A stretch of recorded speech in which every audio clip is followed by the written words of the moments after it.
corresponsal.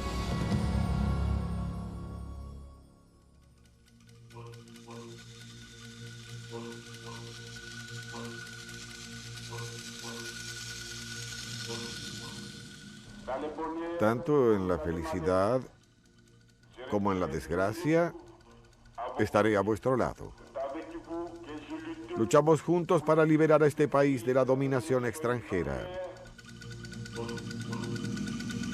Estas fueron las últimas palabras que el mundo escuchó de Patrice Lumumba, el primer ministro del recién independizado Congo. Días más tarde fue asesinado. La libertad es un ideal por el cual, a través de la historia, a través de los siglos, los hombres lucharon y murieron. Había sido elegido solo 6 meses antes. Fue una victoria en el tiempo y su meteórica y controvertida carrera fue algo como nada antes visto en el siglo XX.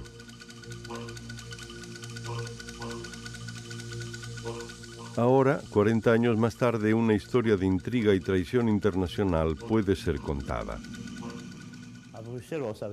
En Bruselas sabían bien todo lo que sucedía. Dinero de contrabando y un complot de asesinato afectan al más alto nivel. Tal como Eisenhower dijo, indicaba que de una forma u otra debían librarse de ese hombre. Golpizas brutales, un pelotón de fusilamiento y la muerte debajo de un árbol a la luz de la luna. Hicimos cosas que ni un animal haría. Por eso estábamos ebrios, muy ebrios. Un reciente examen de miles de documentos conservados en estas carpetas arrojó luz sobre los complots que hubo detrás de la caída y muerte de Patrice Lumumba.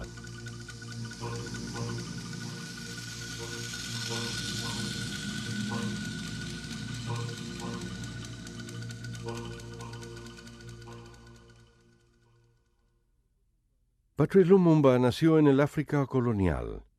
El extenso territorio de Congo fue delimitado por el rey Leopoldo de Bélgica en la década de 1870, codicioso de sus recursos naturales. La capital que Leopoldo construyó se encontraba a orillas del río Congo, Stanleyville, así llamada por el explorador que halló el Dr. Livingstone. Lumumba nació en el pequeño poblado de Nalua, en la provincia de Kasai. En una nación con 200 tribus, Lumumba nació en una de las más pequeñas, de agricultores pobres. Los primeros años de la colonización belga fueron notablemente difíciles para los congoleños, y si bien las condiciones luego mejoraron, la vida allí no era un lugar para un hombre joven y ambicioso. Lumumba viajó a Stanleyville, donde aprobó un examen para ingresar a un curso de entrenamiento del correo.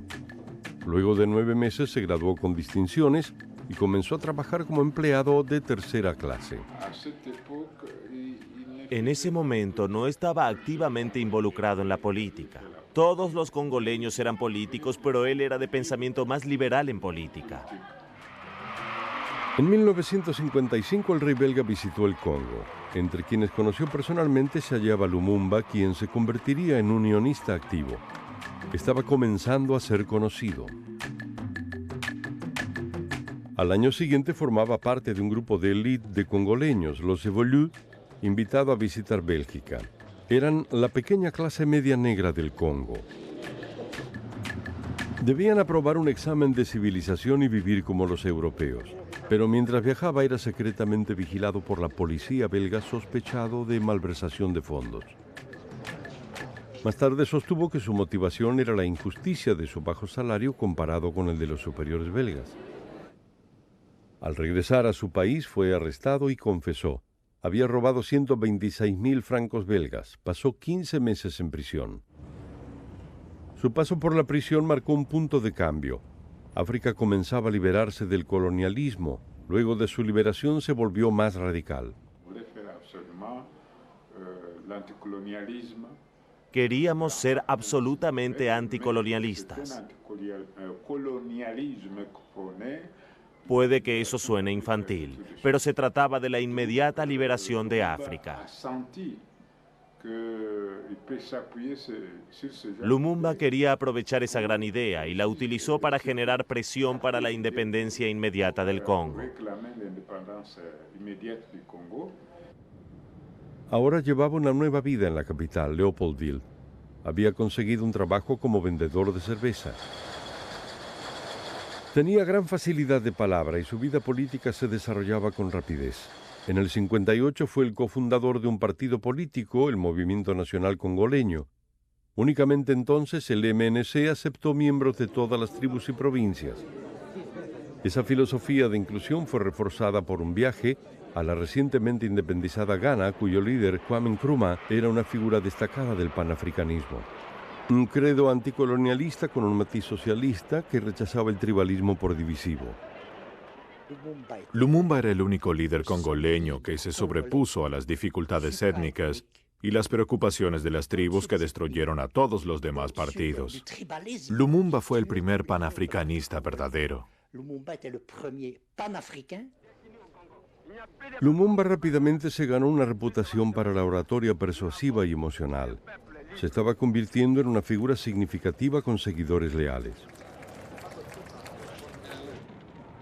1959 sería decisivo en el Congo. En enero hubo disturbios generalizados. Prosiguieron las muertes. Los belgas ya no podían ignorar el curso de la historia y aceptaron el objetivo de la independencia, pero sin mucha prisa. Los disturbios continuaron en forma esporádica durante todo el año y casi a finales del mismo, Lumumba fue arrestado otra vez y sentenciado a 6 meses de prisión por provocar disturbios.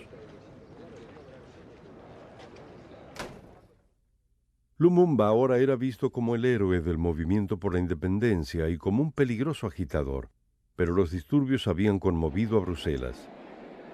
En enero de 1960 el gobierno belga invitó a los políticos a Bruselas para discutir sobre la independencia.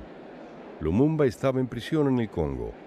El MNC amenazó con boicotear las conversaciones a menos que pudiera asistir. Por orden del gobierno, Lumumba fue enviado a Bruselas.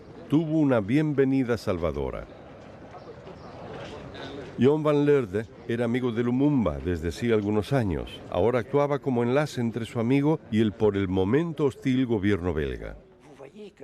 La imagen que proyectaba al utilizar el vocabulario en esta forma atemorizaba a ciertas personas. Daba la impresión de no ser un hombre que pudiera ser dominado. Y un hombre que no pudiera ser dominado era peligroso.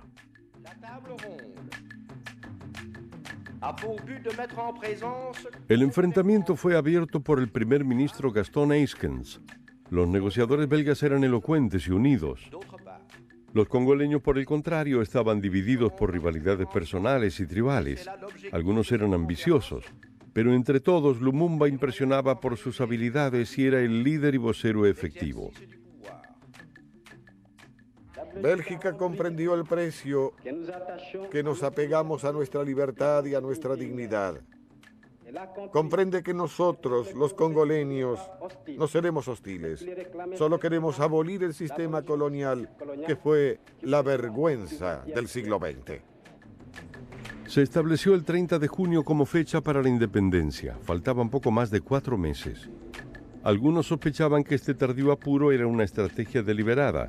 Los belgas esperaban sacar provecho del caos que provocaría. El primer ministro, Gaston Eyskens, continuó siendo la figura central en el drama que se desarrollaba en el Congo, al igual que el aristócrata D'Aspremont Linden, quien pronto sería ministro de Asuntos Africanos, y el rey Baudouin, quien había conocido a Lumumba en el Congo. La campaña electoral estuvo marcada por controversias. Fue declarada la ley marcial luego de más disturbios y durante algunas semanas las autoridades prohibieron a Lumumba hablar en público. A pesar de esto, el MNC emergió como el principal partido único. En junio fue designado el gobierno. Hubo disputas en cuanto a quiénes ocuparían puestos claves. Lumumba sería primer ministro y ministro de Defensa. Sin embargo, el presidente y jefe de gobierno sería su rival, Joseph Kasavubu, líder de la poderosa tribu Bakongo. Lumumba se sintió molesto. Otro líder de tribu que no estaba en el gobierno fue Moïse Chombe, jefe de la provincia más próspera del Congo, Katanga, rica en minerales en el sur. Él y Lumumba se odiaban mutuamente. El secretario privado del primer ministro era Joseph Mobutu. Pronto sería jefe del Estado Mayor del Ejército y el hombre más poderoso del Congo. 30 de junio de 1960, día de la independencia. Amaneció y el rey belga recorrió las calles de Leopoldville con el presidente Kasavubu. Lo que debía haber sido un día de celebraciones sería un fatídico día para Patrice Lumumba. En la ceremonia oficial no había lugar para que él hablara, un descuido que ofendió a su amigo y consejero. Yo leí el discurso del rey y el del Kasavubu. Quedé conmocionado. Me preguntaba cómo podía ser posible. El 30 de junio de 1960 hubo un discurso paternalista de mi monarca hablando de Leopoldo II y de las maravillas que Bélgica había hecho en el siglo XIX. En el día de la independencia, cuando la gente se acercaba a la libertad, fue escandaloso. La independencia del Congo es la culminación del trabajo concebido por el genio de Leopoldo II, emprendido por él con tenaz coraje y continuado con perseverancia por Bélgica. Corrí a casa de Lumumba y le dije, Patrice, ¿leíste este texto? Era increíble que solo el rey y Kasavubu hablaran y no el primer ministro. Cuando terminaron le dije, debes ponerte de pie y hablar. Probablemente había sido el peor consejo que Lumumba jamás haya seguido. Luchadores por la independencia, hoy victoriosos, los saludo en nombre del gobierno congoleño. A todos ustedes, mis amigos, que generosamente lucharon a nuestro lado. Hemos conocido la burla, los insultos, las golpizas de la mañana a la noche porque éramos negros. Sabíamos que la ley nunca era la misma para blancos y negros. ¿Quién olvidará los pelotones de fusilamiento? Los brutales arrestos a quienes se negaban a someterse al régimen de la injusticia, de la opresión y de la explotación.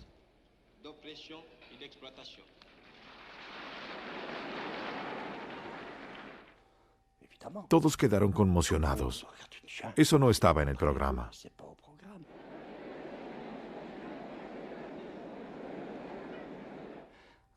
Vi a Janssen y a Berayen a 2 o 3 metros de distancia. Su bigote temblaba de furia. Vi al rey inclinarse y decir, señor presidente, ¿esto estaba planeado? Y Kasavubu dijo, por supuesto que no. Así fue. El rey estaba muy enfadado. Quería irse del Congo inmediatamente.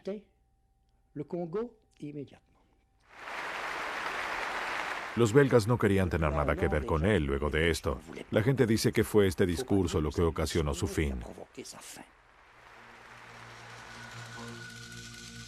Para el gobierno de Lumumba, la independencia pronto se convirtió en una pesadilla.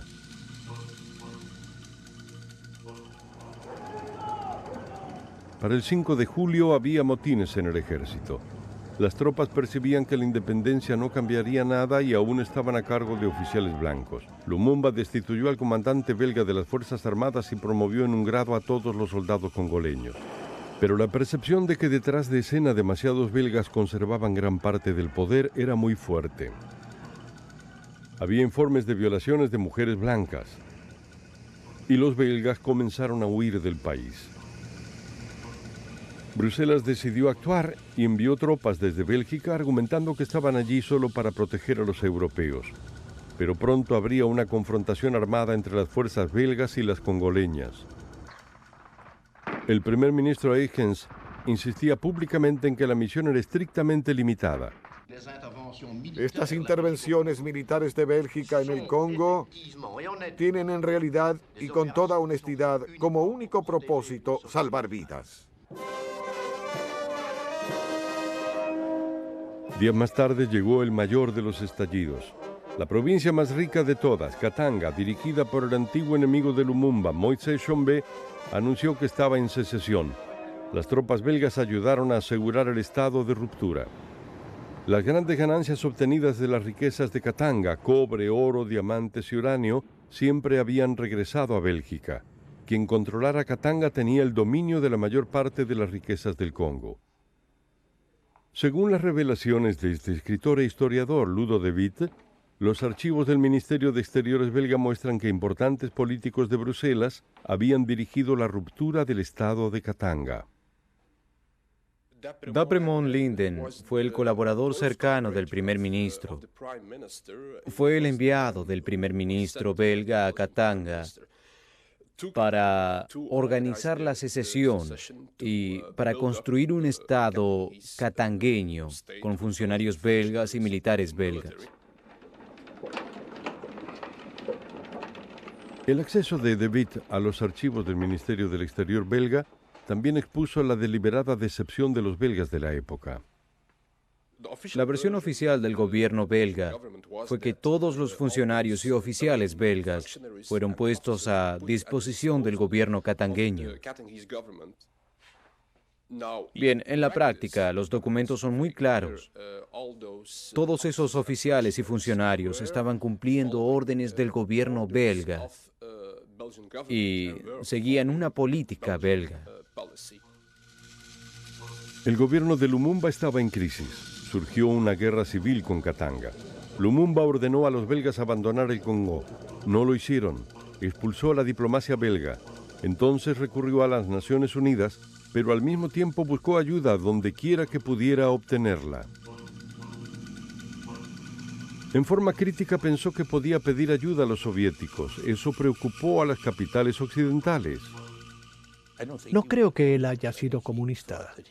Creo que pensó que podía usar a los rusos, primero para atemorizar a las potencias occidentales y luego para lograr la ayuda técnica que necesitaba. El peligro de una superpotencia en el Congo hizo que los belgas recurrieran a las Naciones Unidas. Su secretario general, Dag Hammarskjöld, creía que solo las Naciones Unidas podían evitar el desastre. Pero las propias Naciones Unidas eran un frío campo de batalla y el Congo estaba siendo llevado a la confrontación. Las primeras tropas de las Naciones Unidas llegaron con una rapidez impresionante, pero de inmediato se vieron frustradas. Las tropas belgas permanecieron en el lugar y los oficiales belgas arruinaron el esfuerzo internacional.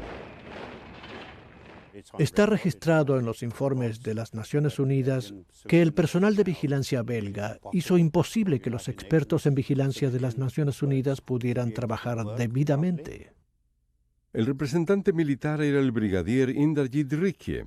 Vio cómo hasta los belgas eran expulsados, los líderes congoleños clave secretamente influenciados, incluyendo a Mobutu, para entonces jefe del Estado Mayor del Ejército, y al presidente Kasavubu. La embajada se había trasladado a Brazzaville, del otro lado del río, pero todas las noches venían a verlos porque no eran visibles para la ONU. Y recién lo descubrimos cuando Mobutu decidió que también le gustaría tener un oficial de enlace indio. Ese oficial de la ONU se convertiría en un espía en el campo de Mobutu.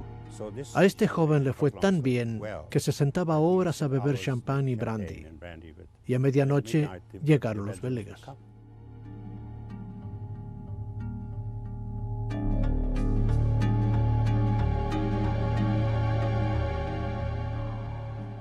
Los militares estaban influenciando a Mobutu con esas visitas nocturnas.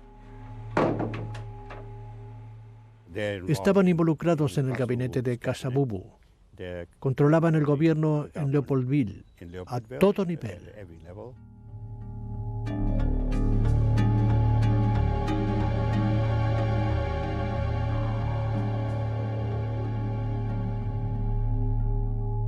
Al mismo tiempo, el dinero de los belgas era secretamente llevado al país para dar apoyo a los rivales de Lumumba.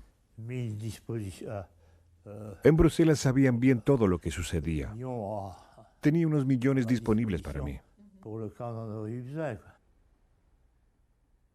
Louis Marlier fue oficial en el ejército belga colonial. Era uno de los que realizaba viajes frecuentes de regreso al Congo por el río a la Brazzaville francesa con ayuda de un pasaporte francés. En Bruselas sabían que debían removerlo. Los ministros, políticos, nadie debía decirlo. Los congoleños también lo sabían. Cada vez más desesperado, Lumumba realizó un viaje para reclutar ayuda. Su relación con el secretario general de la ONU era mala. Se sentía frustrado porque no hubieran puesto fin a la secesión de Katanga y que las tropas belgas no hubieran abandonado el Congo. En New York hizo una solicitud personal a Dag Hammarskjöld. La paz en el Congo depende de que las tropas belgas se marchen de inmediato. Confiamos en el secretario general de la ONU para que lleve esto a una pronta conclusión. Pero en Bruselas tenían planes diferentes. Según el consejero del presidente Kasavubu, el primer ministro belga Gaston Eyskens había endurecido su resolución.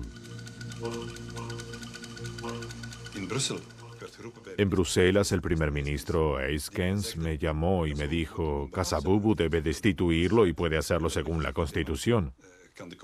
Yo le dije, ¿el rey puede destituirlo así de fácil? Debe tener una razón.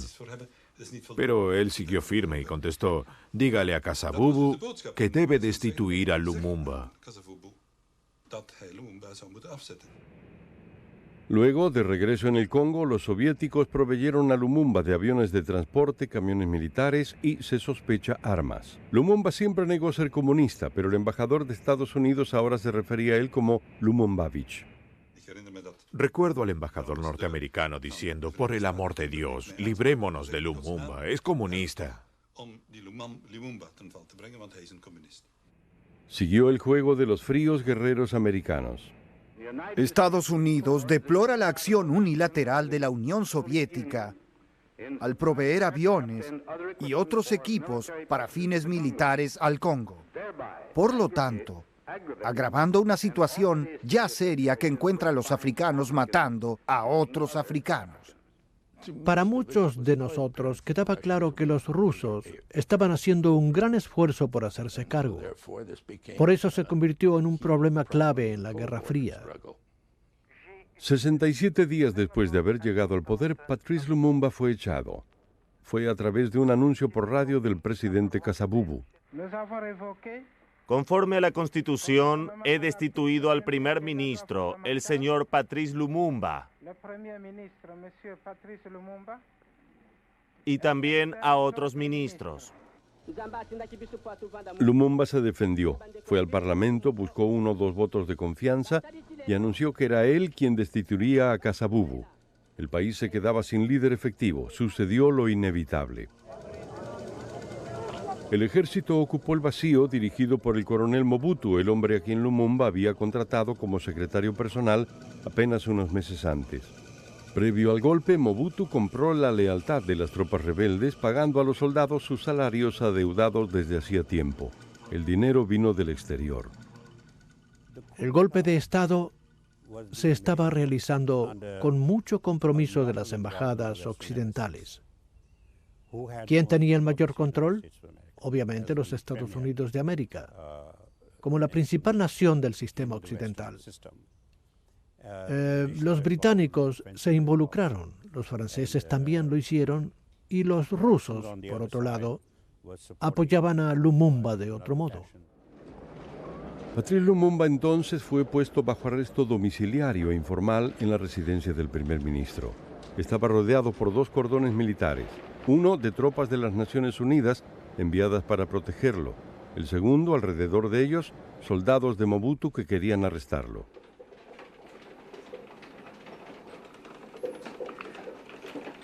Los archivos del ministro del Exterior belga dejan en claro que en Occidente aún temían que Lumumba regresara al poder. Decididos a evitar esto, varias naciones occidentales comenzaron a conspirar para asegurar una solución más permanente.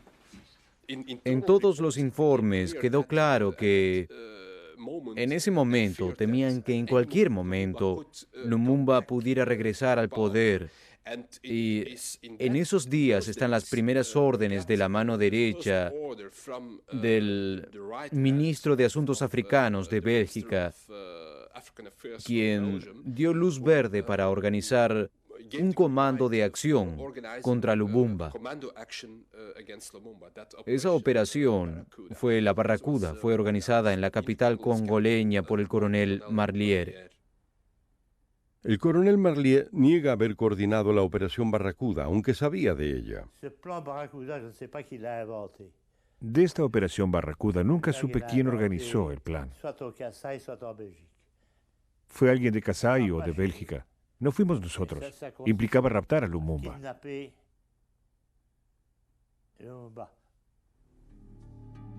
El 6 de octubre, el ministro belga de Asuntos Africanos, Dag Linden, envió un cable a Katanga. Escribió que el principal objetivo de la política a partir de ese momento, por el bien de Katanga, el Congo y Bélgica, debía ser la eliminación definitiva de Patrice Lumumba. Pero el Servicio de Inteligencia Exterior belga no estaba solo al contemplar acciones drásticas. Documentos conservados en la Oficina de Registro Público de Londres revelan que la Cancillería aquí también discutía activamente las posibilidades de eliminar a Lumumba de la escena política. Este papel de un analista de inteligencia revela comunicaciones del embajador británico en Leopoldville.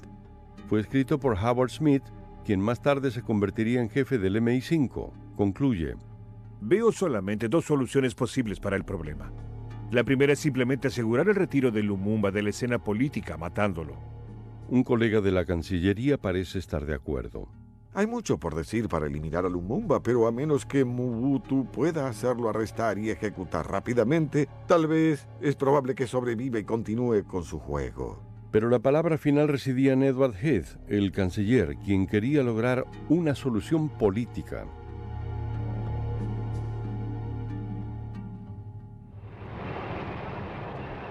Mientras tanto, de regreso al este del Congo se desarrollaban feroces luchas entre las facciones a favor y en contra del primer ministro. Había una ofensiva militar de quienes apoyaban a Lumumba, que en un periodo de 2 semanas y media, habían tomado más de la mitad del territorio del Congo. Así que era seguro que si Lumumba llegaba al poder a través de esa ofensiva, habría significado la caída de todo el régimen pro-occidental que había en ese lugar. Tenemos el mensaje de la CIA, de la estación local de la CIA, que dice: bien, si no reaccionamos muy rápido, será un desastre para la política estadounidense y para el Congo. Al otro lado del Atlántico, los intentos de Estados Unidos por contener a Lumumba habían terminado. El director de la CIA en Washington hacía mucho que consideraba a Lumumba como un Castro o aún peor. Su jefe de servicio en Leopoldville ahora recibía noticias de una conspiración que parecía salida de las páginas de una novela de espías. Recibí un mensaje diciendo que era muy reservado, etc., de alguien que podía reconocer a nuestro oficial, alguien a quien reconocería al verlo. Llegaría y se identificaría como Joe de París, y yo debía prestar atención a sus instrucciones. Nunca había visto algo así. Normalmente llegaban por cables. La ausencia de papel hizo de esto una operación negable. Lo reconocí cuando caminó hacia mi auto y cuando me dijo lo que querían que hiciera. Quedé totalmente sorprendido. Nunca sugerí un asesinato, ni pensaba que fuera aconsejable. Claro, no sabía que era el presidente Eisenhower. Pero no puedo creer que una decisión como esa fuera tomada sin su aprobación. Fue algo raro, nunca escuché algo así.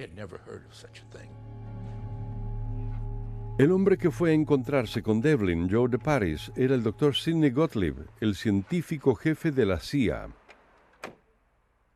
Said era jefe de la División de Servicios Técnicos, que era la que brindaba todo tipo de equipos especiales. Era como Q, si les agradáis si vieron una película de 007.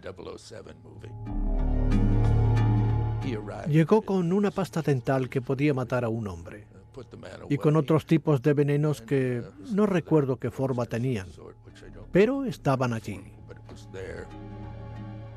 Yo debía hallar la forma de utilizarlos, pero no lo hice. Finalmente los eché al río Congo cuando expiraron, después de su vencimiento. Cuando las conspiraciones se estaban tramando, Lumumba aún era protegido por las tropas de la ONU, pero aún en el seno de la institución había animosidad hacia él. No podíamos participar en ninguna acción. Si bien había muchos de nosotros, muchos miembros de las Naciones Unidas que habrían estado activamente a favor de librarnos de ese hombre porque no podríamos hacer nada con él. Bajo presión y temiendo por su vida, Lumumba cometió un error desastroso. Decidió escapar.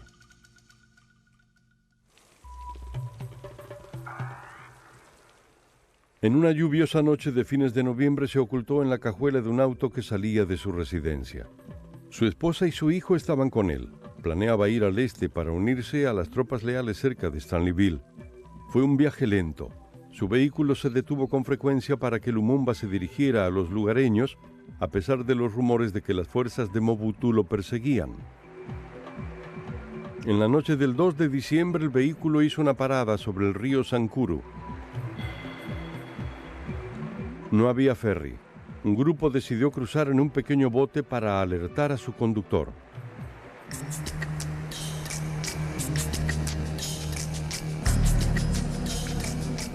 Mientras esperaban, las fuerzas de Mobutu aparecieron en la oscuridad. ¿Qué sucedió luego? No queda claro.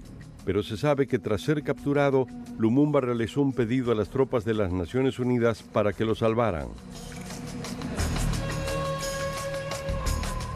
La orden del mando militar de la ONU fue clara.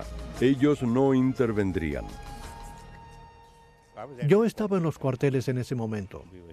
Cambiamos cables con Nueva York y supe de su negativa. Aún yo acepté los hechos de que renunció a nuestra protección.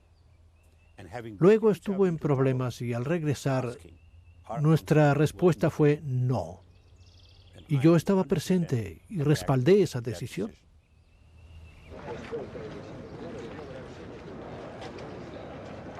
Fue trasladado por avión a Leopoldville, donde su humillación fue presenciada por periodistas y oficiales de la ONU.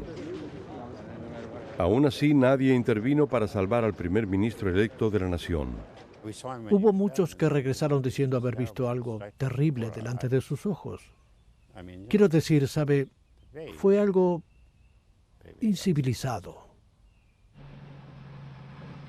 Estaba encadenado en un camión y a cada tanto, para beneficio de la audiencia, le pegaban, lo pateaban, sangraba, su cabello estaba desarreglado, no tenía sus anteojos. Pasó por nuestro cuartel, pero no podíamos intervenir. La ONU lo había abandonado a su suerte. Primero fue llevado a la villa de Mobutu, donde el jefe del Estado Mayor del Ejército observaba impasible mientras su antiguo jefe era cada vez más golpeado.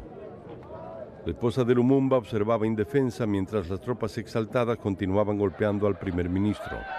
Mobutu lo trasladó a una base militar en Thysville, cercana a Leopoldville, por considerarla un sitio seguro. Después de 6 semanas, la famosa fuerza del discurso de Lumumba resultó ser aún peligrosa. Casi provocó un motín entre sus guardias. Era una opinión muy generalizada entre los militares de Thysville que quizás hubiera una facción pro-Lumumba en Leopoldville que intentaría regresar al poder.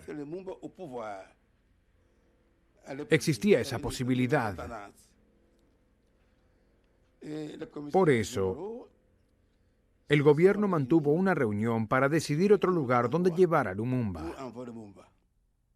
Víctor Ndaka había estado con Lumumba en la fundación del MNC, pero para 1960 pertenecía al servicio secreto de Mobutu y formaba parte de la toma de decisiones sobre el futuro de Lumumba. Era consciente que los belgas también presionaban para una solución permanente. Sí, mucha presión. Todo sucedía desde Brazzaville. De modo que estaba Bruselas, Brazzaville y Leopoldville. La presión era muy fuerte.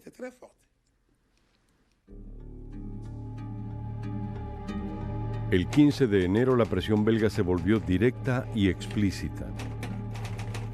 El ministro de Asuntos Africanos, Daspremon Linden, envió un mensaje a su gente en Katanga. Les dio instrucciones para que dijeran a Moisés Tshombe que él insistía en que Lumumba fuera transferido a Katanga sin demoras. Él, en efecto, había emitido una orden de ejecución.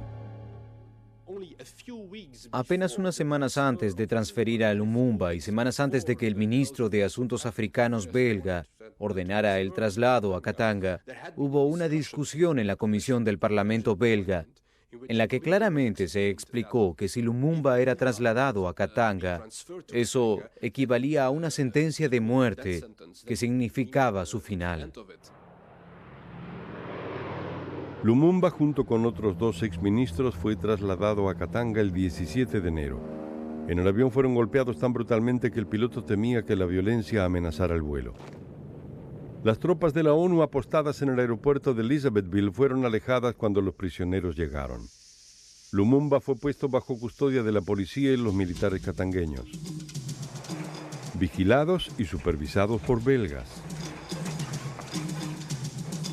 Hubo un corto trayecto hasta una villa colonial propiedad de un acaudalado belga, Villa Brube. Llegaron en las últimas horas de la tarde. Testigos sostienen que los golpes continuaron de parte de los guardias belgas y congoleños. Los prisioneros también fueron visitados por los ministros del gabinete katangueño y por el propio presidente Tshombe. Los testigos dicen haber visto a Lumumba semiconsciente caído junto a un retrete. Durante este tiempo, los katangueños estaban decidiendo qué hacer con su rival. Para las 10 de la noche la decisión estaba tomada. Otro vehículo partió de Villabrue para dirigirse al monte. Se detuvieron junto a un gran árbol. Los 3 hombres fueron sacados del automóvil. Se había formado 3 pelotones de fusilamiento distintos comandados por un belga, el capitán Julien Gap. Otro belga, el comisionado Verschuur, tenía el comando general.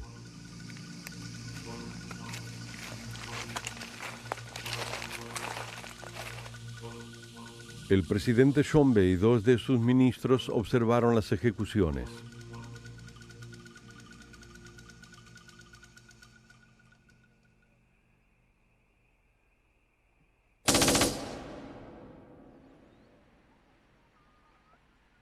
A la mañana siguiente, el gobierno de Katanga de inmediato comenzó a ocultar los crímenes. Este hombre, Godfrey Munongo, ministro del Interior, llamó a un policía belga, Gerard Sut, a su oficina. Él dijo, usted los destruye, los hace desaparecer. Como lo haga, no me interesa. Dijo, todo lo que me interesa es que lo haga, que desaparezcan. Una vez que esté hecho, nadie hablará del tema. Es algo terminado. Seth y un ayudante exhumaron los cadáveres de tumbas poco profundas.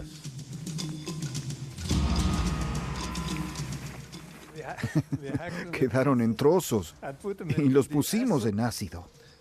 En cuanto al ácido, teníamos 2 envases así de ácido, 2 envases grandes, pero no era suficiente. Entonces pusimos lo que pudimos en esos envases y con el resto, por lo que sé, mi ayudante encendió un fuego y destruimos todo. Estuvimos allí 2 días. Hicimos cosas que ni un animal haría. Por eso estábamos ebrios, muy ebrios, para poder hacer algo así. Cortar a su propio... No. Nadie hoy podría decir exactamente cómo sucedió. No se podría. Pasarían 3 semanas antes de que algo fuera anunciado públicamente. Un encubrimiento elaborado y plausible. Si bien los rumores habían circulado durante semanas, Munongo declaró que los 3 prisioneros habían escapado, matado a sus guardias y que habían fugado en automóvil. Dijo que habían sido reconocidos por lugareños que los habían golpeado hasta matarlos. Nadie creyó la historia.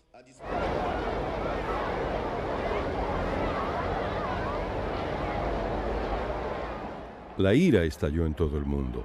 La izquierda internacional culpó a Bruselas Las embajadas de Bélgica fueron atacadas en varias capitales, pero no había ninguna evidencia concreta. La verdad se tomó su tiempo. Respondiendo a la nueva evidencia de Ludo de Witt, el Parlamento belga en Bruselas ese año abrió una comisión de investigación sobre los hechos que rodearon la muerte de Patrice Lumumba. Se tomaron testimonios a docenas de testigos que vivían y trabajaban en el Congo en el momento del asesinato. El ministro de Asuntos Exteriores en el Parlamento ve que es el momento de revisar nuestra historia, especialmente el caso del señor Lumumba. Si hubo una implicancia belga, debemos revisar nuestra historia. Ludo de Witt cree que a través de la comisión de investigación puedan surgir más evidencias, confirmando la decisión de Bruselas de dictar los términos del Congo post-independencia. Pero sus investigaciones ya lo condujeron a una clara conclusión acerca del papel belga en el tema. Hubo funcionarios y oficiales belgas que dirigían bajo el liderazgo político del gobierno belga. El principal objetivo era separar a todas las provincias importantes del gobierno central, de la autoridad central, para que se debilitaran y una confederación de todas esas provincias pudiera ser formada tan solo para reemplazar al gobierno central. En los Estados Unidos también deben hacer más ajustes de cuentas. Desde la realización de esta filmación surgieron nuevas evidencias demostrando que el presidente Eisenhower en efecto ordenó el asesinato de Lumumba. Una fuente bien informada de Washington dijo al corresponsal que la historia oficial del período está siendo escrita otra vez. Para el Congo, la muerte de Lumumba llevó finalmente a un período dictatorial de 30 años por parte de Mobutu. Poco antes de su muerte fue expulsado por Laurent Kabila, un autoproclamado lumumbista, aunque él tampoco logró unir a la nación ni establecer la democracia. El Congo sigue dividido. Una vez más, el país está acosado por la guerra civil. Una vez más, las Naciones Unidas están allí. Aún no pueden mantener la paz.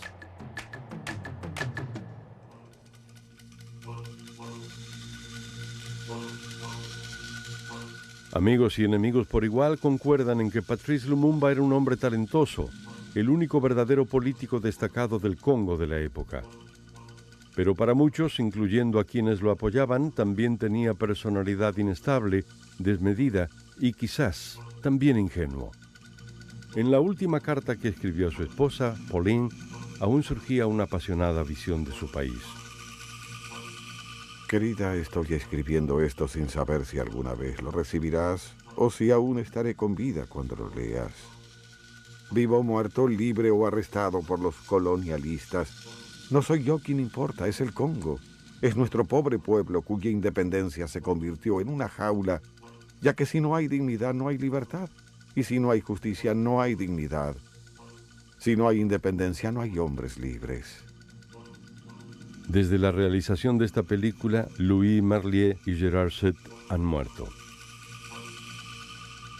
La historia se sabrá algún día. No la historia que enseñan en Bruselas, París, Washington o las Naciones Unidas, sino la historia enseñada en un país liberado del colonialismo y sus gobernantes. África escribirá su propia historia y será una historia de gloria y dignidad. No llores, mi amor. Sé que mi país, que sufrió tanto, logrará defender su independencia y su libertad. Larga vida para el Congo, larga vida para África, Patrice.